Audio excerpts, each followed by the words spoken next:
project we make sheets. Firstly, material that we use: bottle, paper, straw, stick, sellotape, chopstick. The step to make our sheet is: firstly, we collect all the materials that we need. Secondly, we cut two bottles into two parts with the same size. Thirdly, we connect the bottle with straw, stick and sellotape. Lastly, we paste the coloring paper and make the same.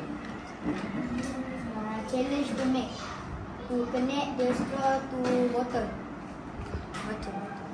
Dalam ni, ada dalam ni. Okay. Tape the bottle to another bottle. What can we learn?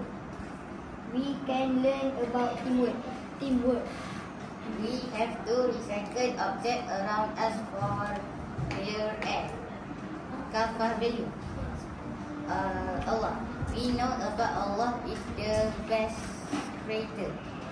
Human. We have to respect all human in the world. Life. All things around us can recycle. Work. Awareness to environment sustainability. Hereafter.